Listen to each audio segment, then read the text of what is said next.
Hi, everybody, and welcome to the JSA Spotlight Sit-Down Series. I'm Jon Sheppard.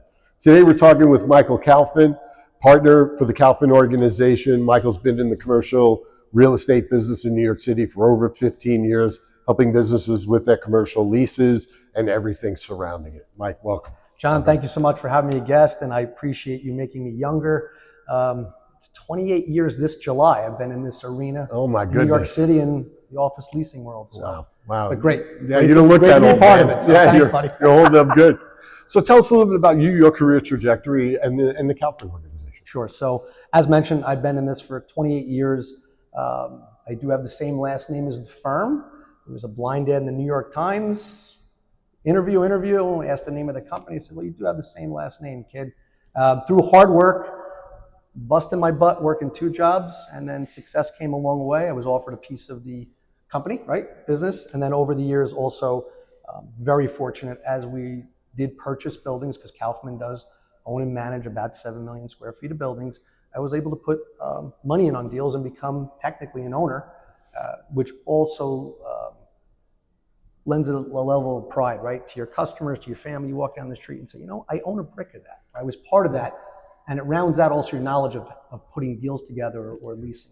And it also brings you a level of service, right? Because people are operating with somebody who has a stake in the company, and spoken or unspoken, it means a lot to people. It really, really does. You know, we're in one of the spaces that the Kaufman Organization is kind of redone here in Midtown Manhattan. And talk to us about how this build out happened. Yeah, this was really a great project. So you're on the corner, this is 875 6th Avenue, and the neighborhood has transformed tremendously, as we were talking earlier. So we bought the building a little less than 2 years ago, and we've rebranded it as One Nomad, because you were on the edge of Nomad. You're part of Nomad. This neighborhood's not what it used to be. The neat part about it is corner building, and we always had a vision for something like this, is to make it best in class. So you're not one of the 2 million square foot Penn Plaza buildings, which are unbelievable. And we're not the B-class building. We wanted to create a small boutique A-class asset that would house companies from 5 to maybe 50 people, give them best in class, great location, great service. And we have been beyond successful with this project. And it really makes you feel good, is that you go back to all your years of leasing and brokerage all throughout the city and say, all right, if we had this opportunity to create something with this, what would you do with it? It's always a leap of faith, especially during COVID. You buy a building that's, you know, a building, an office building, when people are not in the city every day.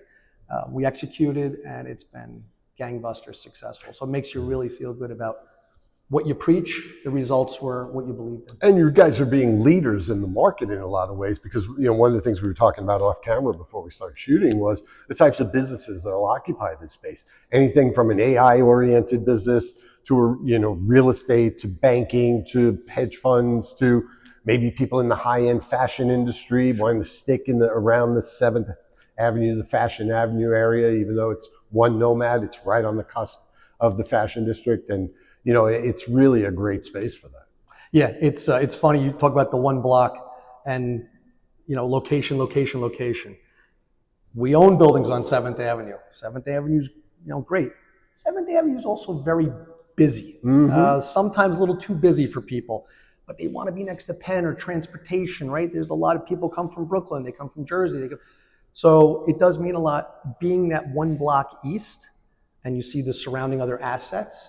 As mentioned, you know, a Michelin star restaurant going across the street, it makes a difference. And that's why the expertise you look at, and also the pricing and the level of product, you match it up, right? It's only one block, but we all know that one block can make a huge difference in make or break, right? For employees, employers, visitors, branding.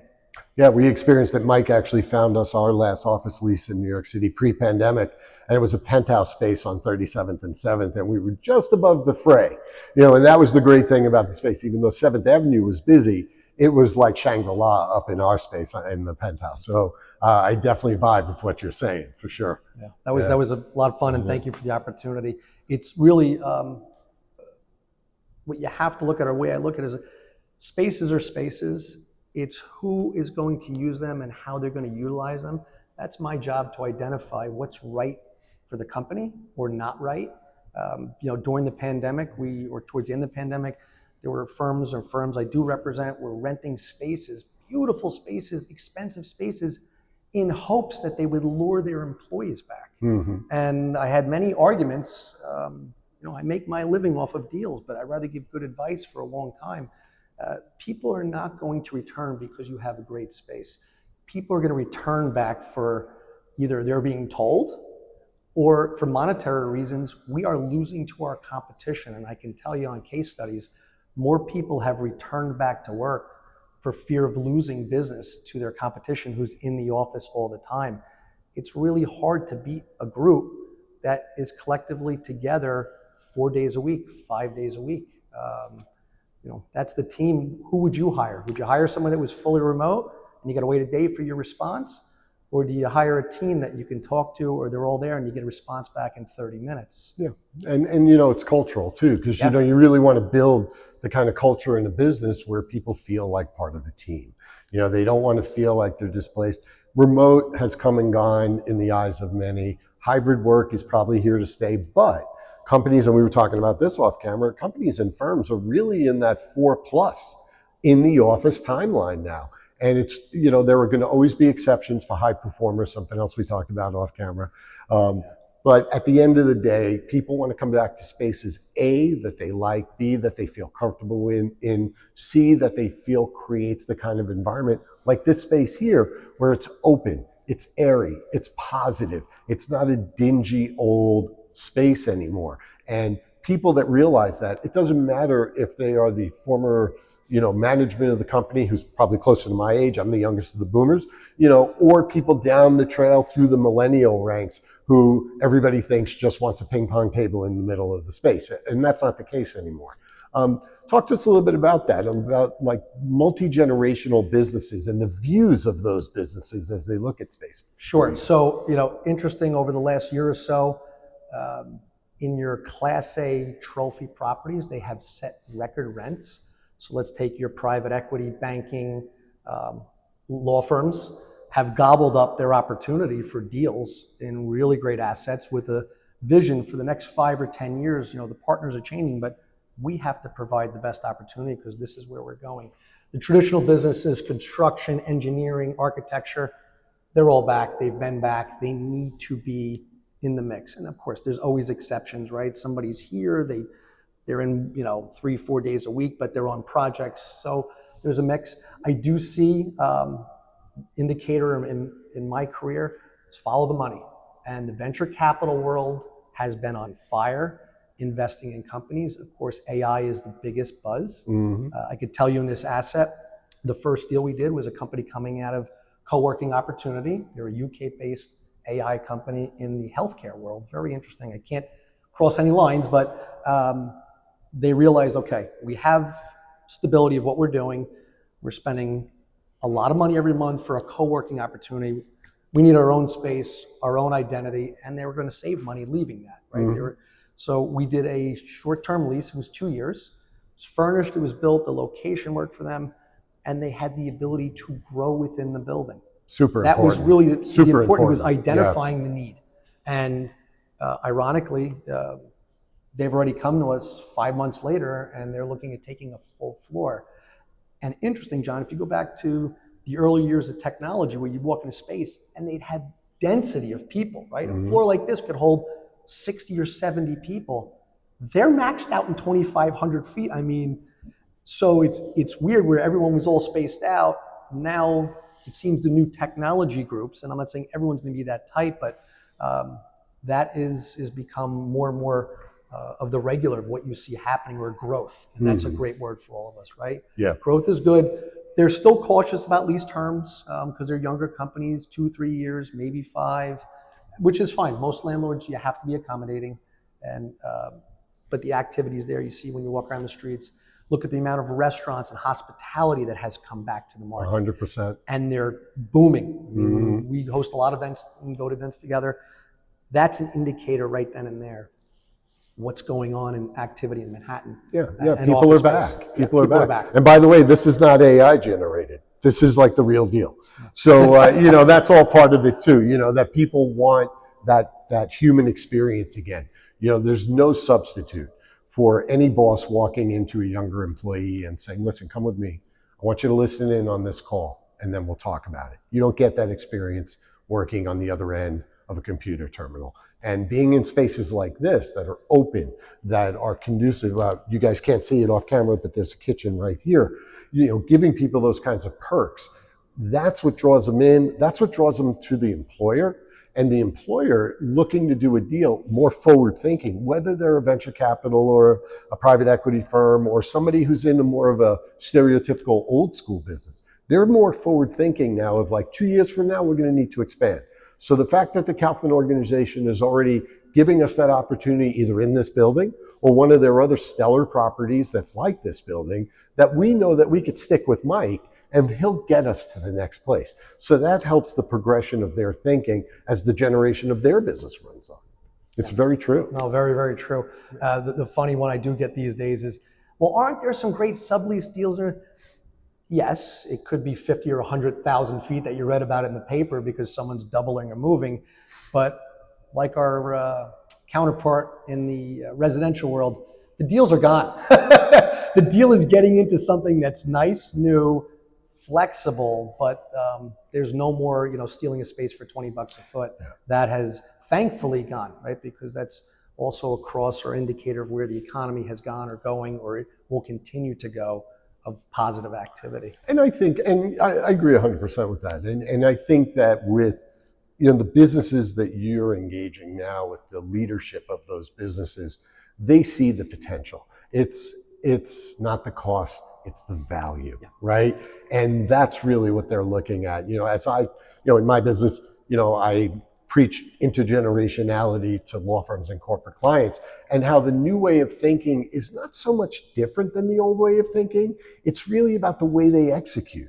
And they execute in a different way. They're more communicative with their broker like you than say somebody was 20 years ago or 28 years ago when you started. Yep. At the end of the day, people want a strategic partner, and that's kind of what you provide. You and I have known each other a long time, and you've always struck me as, listen, talk to me. Tell me what you need. And, I experienced it. I referenced this space that we had in the penthouse on 7th Avenue. Mike and I spoke about that space 8 months before we got into the second conversation about that space. And he came back to me and he said, listen, I know you've been looking at other things. We've been out to several times. But at the end of the day, that may be the best space for you. And I went back to it with a clear mind, and it worked. It worked out. So it's really important they have that strategic partner like you. Listen, it's, the name is Kaufman, 100 years old and 7 million square feet of office space. That's great. Most of the work I do is pure tenant representation. And I'd say 75, 80% of it is not done in the buildings we own and manage. It's the building you were in was owned by an individual, right? It is listening to the needs of the client and making a match that best fits them, whether, they're going to sell the company in a couple of years, right? This is the reason for this lease term. Or we need to get in a building that we can grow within. Or listen, I commute in, I want to be within 2 blocks, the golden rule, right? Mm-hmm. The person that signs the lease. But it's really identifying the need, just same way you do with your clients, right? Mm-hmm. I'm looking for this type of firm, or we're looking for this type of candidate with this type of background, and then just making a match or disqualifying opportunities that are not going to be a fit and wasting people's time. That's the bigger issue. That's a big issue. proponent. Yeah. Don't waste people's time. Yeah, don't waste my time. issue. I don't want to waste their time. And that I think is always a big message to everybody. Is you're as good as the individual you're working with. The name is a name. Right. Well, we've talked about this before in both of our businesses. You're not in the leasing business, you're in the relationship business. Yeah. That's really what it is. And people that have good relationships, timing and circumstance takes care of everything else. Whether it's the real estate market, the recruiting game like I'm in, it doesn't matter. It's the timing and the circumstance. And if you can catch lightning in a bottle, great. And if you can't, it's not because you didn't try, it's because the circumstance changed and the timing will work itself out. Talk to us about what you guys are looking at for 2025 and beyond. So once again, I said activity from 12 months to now, the amount of square footage deals we've signed or that are in the market is exponential. It's terrific. And it runs the gamut of different neighborhoods. Listen, the C market of office space still going to have its challenges. Sure. I mean, it'll be the last to catch up. or something will have to be done with it along that line. But the general activity is super positive across the board. I'd say, your Sohos and NoHos and Union Square, those creative neighborhoods are the epicenter of the city, because you'll have divisions. Years ago, we did Apple's New York headquarters down on Union Square. And it's like, that's Apple. They can be wherever they want. Sure. Or a division of Estee Lauder is down in Soho because they don't want to be up in Midtown. These are I call the masterminds, or the scientists, or the chefs. They're all the designers. So certain neighborhoods lend themselves. They'll always be hot, cool, everything else. And then Midtown, like I said, the banking world gobbled up so much of Park Avenue and all the Class A assets. It's good to see leases are getting signed, deals are getting done. A year ago, deals were out on the table, but getting them done was a lot harder now. Listen, still work. It's always going to be work. Always. But people are making the commitment with enthusiasm of, I need to be in by X because we are forward. Right. Not in hopes of, it's no, we're going and let's move. So Yeah, that's really, that's the truth, right? It's commodity business. That's all. And it is a business that rolls on, and with the beginning of every new year, businesses are sitting on cash. They want to see how to deploy that cash, whether they're renting office lease, putting office leases together, or they're buying buildings, or everything in between. At the end of the day, now everybody's coming off the sidelines again. The pandemic's over. What life is back. And I told people, I'm born and bred New Yorker, and I tell people, it's New York City, okay? It's never gonna go out of style. It didn't go out of style in the 1700s, the 1800s, the 1900s. It's not going out of style now. And this is just the latest iteration of it. That's all. Yeah, no, John, it's funny, in my notes when we were talking earlier, after every downturn, in my experience, all the years, right? So you had 9/11, you had 2009-10 banking crash, the pandemic, which was the biggest one. I can say by fact, every time this town re-identified or recame in market, it was bigger and stronger by leaps and bounds. Down the street, Penn Plaza, it's terrible. They've set record rents over there. Yeah. Major League Soccer, a couple 100,000 feet. Companies out of Fifth Avenue, major brokerage firms. They're knocking it apart. Listen, they spent billions of dollars making a amazing asset, not only to their, Vornado's core, but to all New York City. Sure. And we're riding some of that wave right here. We're a block away. And the tenants that are moving into flat out show, it's almost like a time lapse. It's called 4 or 5 years, right? Pandemic thing. There are people who never even knew this was the Garment Center. Right. Or that was Penn. Now it's like, wow, this is so cool, and check this out, Hudson Yards right there. This town is quick to forget or quick to accept the new, right? The meatpacking district was dead animals when I first started. It was slaughterhouses. I can't afford to live in the meatpacking district, but it's amazing. So Manhattan is Manhattan. When it comes back bigger, better than ever. And shinier. Oh, yeah. Bells and whistles everywhere. Yeah, as that space over at Penn Plaza, the garden is there. The garden looks great. They've done the inside of the garden. Even Penn Station is looking like Disneyland now. Yeah. And at the end of the day, it just gets shinier. It just does. So tell our audience where they can get you, Mike. How can they get in touch with you? Once again, John, thank you very much. The easiest way is a phone number still works, right? Everyone still forgets talking to someone. I love it. So I'll give you the direct dial to the office, and that's 212-471-4320. I'm probably the first guy didn't give the email address first. But love it. In the world of sales, you got to distinguish yourself. That's it. And then if you go to the KaufmanOrganization.com, all my contact information is there. My email address is Michael in the letter K at KaufmanOrganization.com.